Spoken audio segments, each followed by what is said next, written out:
Baby, turn the lights down. Let's go. Give me more. Give me more. Give me more. Give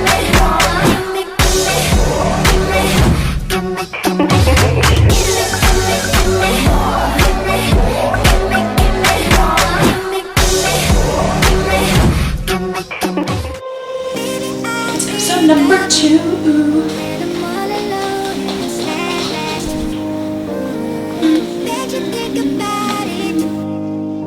Hey friends, welcome back to my channel.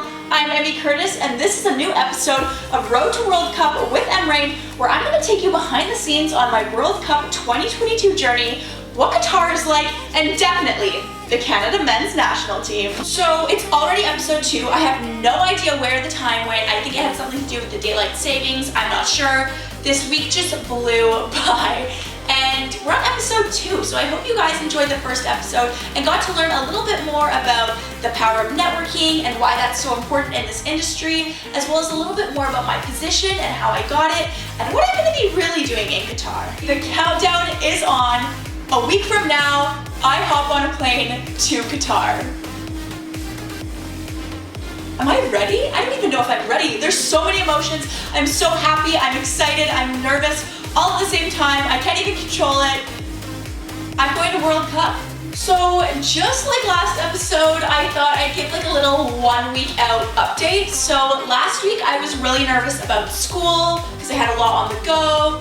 And there was a few things that were kind of bothering me at the time. I have started packing, probably not enough considering I'm an overpacker, you guys. So what I have to do is I have to pack my suitcase, then wait a day, then unpack and chuck a couple of things out and repack it and repack. I probably have to do that cycle like 3 times before I actually fit what I need into my carry-on. Update with school. I've talked to all my profs and that's going really good. I don't feel as stressed anymore. I know last week I was starting to feel a little bit overwhelmed, but all my professors have been super supportive and super excited for me to go on this trip. So big shout out to them, shout out to U of T and Centennial College, because without them and without kind of their approval of letting me leave school for a month, I wouldn't be able to do this. So big shout out to them. I didn't share this last week, but my visa to get into Qatar was denied like multiple times. Their system is like really like nitpicky. Like you have to submit a perfect passport photo and a perfect passport scan. Like it's very,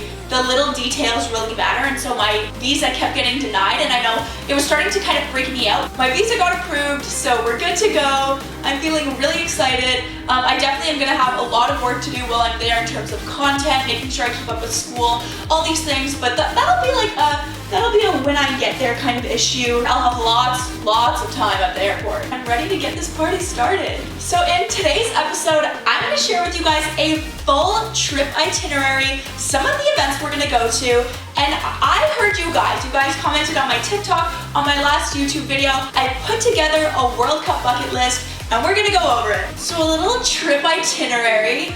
I leave next week from Toronto, and if you guys thought that like you weren't coming along to the airports and you weren't coming along on the travel day, you thought you were gonna leave me by myself, not happening. You guys are coming along for the ride from the moment I step out of my front door to Toronto Pearson. We're gonna land in Ireland. I feel like maybe we'll bump into like Conor McGregor or something. I think if I manifest it, it could happen. We're gonna land in Ireland, we're gonna have a little pit stop there, and then we're gonna fly to England. And we're gonna be in England, my roots, for a couple of hours, and then we head to Doha. It's 22 hours of travel, 22 hours. I don't like airplanes, I don't like airports, not for me. And I'm gonna be alone. So you guys are coming along with me so I don't feel so lonely. I'm sure it'll be an adventure. I'll take you guys around the airports. You know, we're gonna get our Starbies, we're gonna find our gate. We're hopefully not gonna go to the wrong gate because I've also done that before.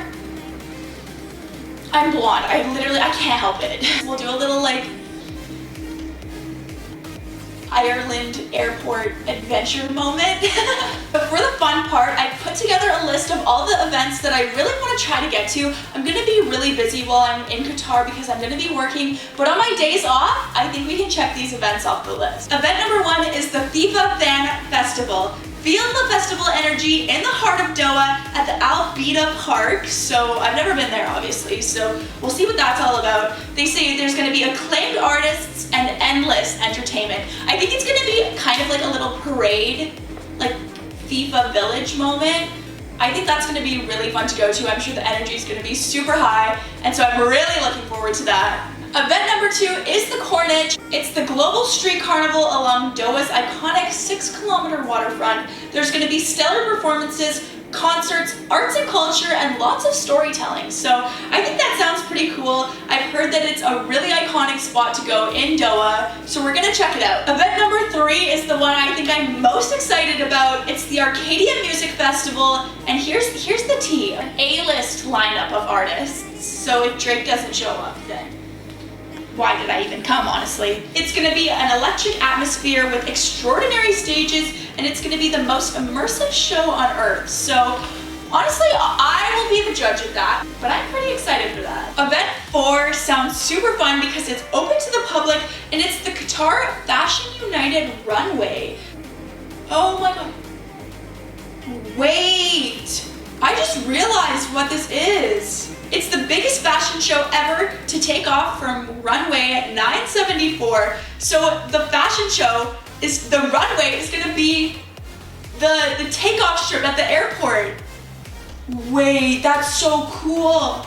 Okay, I definitely have to get to that. Their caption for it is art, fashion, football. That's so sick, you guys. That's so cool. We're getting to that one. Event number 5 is one that I'm really excited about. It's the Festival in Motion. It's a dynamic festival of dance, art, and music, and it kind of goes over all the Qatari culture. And I think as someone who's coming from a country like Canada that's very different than Qatar, it'll be a really cool opportunity to learn. I really want to just immerse myself in their culture and understand a little bit more about what it's like. And of course, if you guys know of any events that are going on during World Cup and you kind of want to see a little behind the scenes, comment down below and I'll make sure to go. Now for the best part of this episode, you guys, we're going over the bucket list. So coming in at number 1, I'm putting this here. This is my recommendation for the bucket list. It's number 1 on the list. I want to ride a camel. I want to ride a camel so bad. Can you imagine me with my little like vlogging stick, like trying to get up on? I don't know why I want to ride a camel so badly. I think I watched a video of my mom like get onto a camel when she was in India, and now I'm like, I want to do that. Like, that looks fun. Bucket list item number 2 is one of my favorites, and I'm definitely going to make sure that I check this one off the list. Get a picture with the mascots. Now, fun fact about me, I actually was a mascot. I have been a mascot before. You don't understand. Like, you put on a costume, no one knows you, and you just dance your pants off for hours. It's the best job ever. We're gonna check that one off the list. Bucket list number 3 is get a picture with the Canada men's national team. Now, obviously I'm gonna get this done. When I'm working, I'm not allowed to take pictures with the players, so we're gonna have to get to this one on one of my days off, but I know where their training facility is, and so I think we'll probably go there because we'll check the training facility off the list and we'll try to get a picture with Davies. That's on my list. Bucket list item number 4 came from my TikTok. Someone said, get a picture with the countdown clock. Now, I do believe this is in the Corniche. I looked it up. It's like this sand timer. I think it's really cool. I didn't even know it was a thing until I searched it up. So shout out to whoever commented on my TikTok. I think this could be really cool for the bucket list. Bucket list number 5 is get to every single World Cup stadium.